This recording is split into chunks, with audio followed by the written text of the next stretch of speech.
प्याज काटने के बहाने आंसू बहाती रहती है। वो किचन में खड़ी प्याज काट रही थी।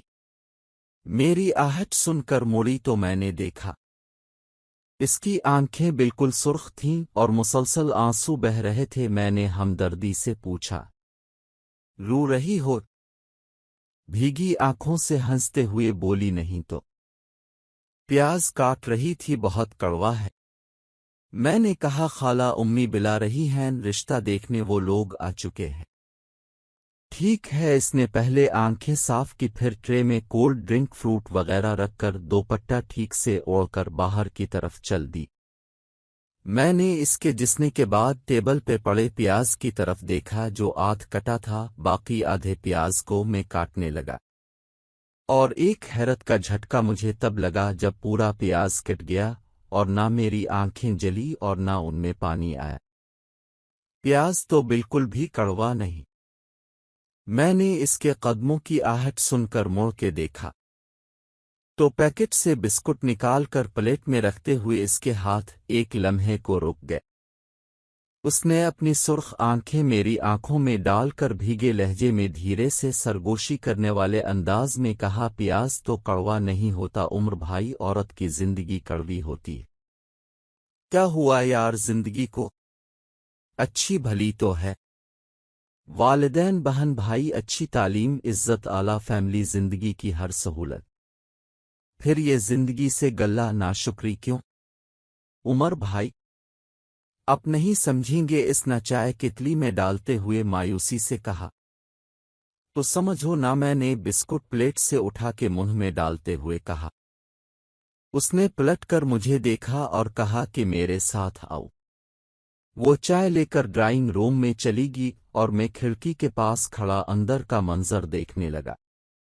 मोटी मोटी तो औरतें सोफे बैठे कसलफाहे वाली नजरों से नादिया को देख रही थी। मैं कमरे से बाहर खड़ा था मगर वो नजरों की चुभन मुझे भी बेचैन कर गई। खाला बार बार इसरार करके उनकी प्लेटें भर रही थी।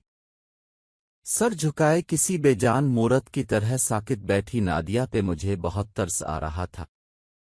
बहन, आपके खानदान में कोई रिश्ता नहीं है? खातून ने थल थल करते वजूद को संभालते हुए चुभते हुए लहजे में सवाल किया।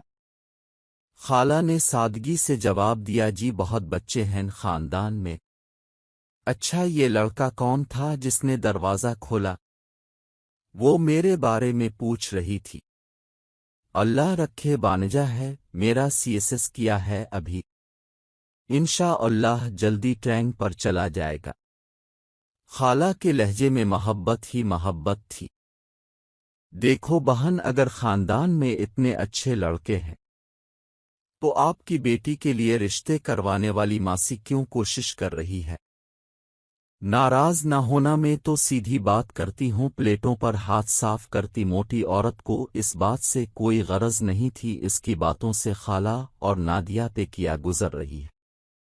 खानदान वालों पे बेटियों के गिन खिले होते हैं। अगर किसी अच्छी भली नजर आने वाली लड़की को रिश्ता नहीं मिल रहा होता खानदान में तो इसका मतलब है कि लड़की में कुछ गड़बड़।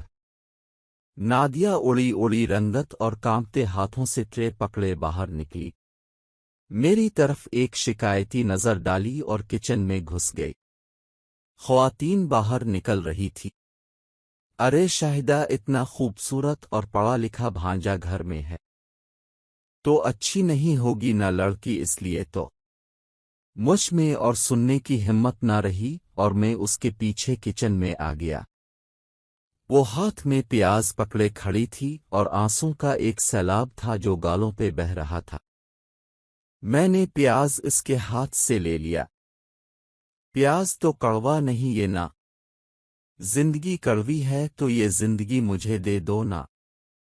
मैंने इसके आंसू अपनी हथेली पर सजा लिए। ये बहुत कीमती होते हैं, उन्हें ज़ाया नहीं करते। वो हैरत और बेयकीनी से मुझे देख रही थी और मैं दिल ही दिल में खुद को कोस रहा था। अम्मी के बार बार कहने के बावजूद मैंने इस रिश्ते के लिए हामी नहीं भरी थी और खानदान से बाहर की रट लगा रखी थी। حالانکہ شریک حیات کے لیے کسی بھی لڑکی جو خوبیاں چاہیے ہوتی ہیں وہ سب نادیہ میں موجود تھی۔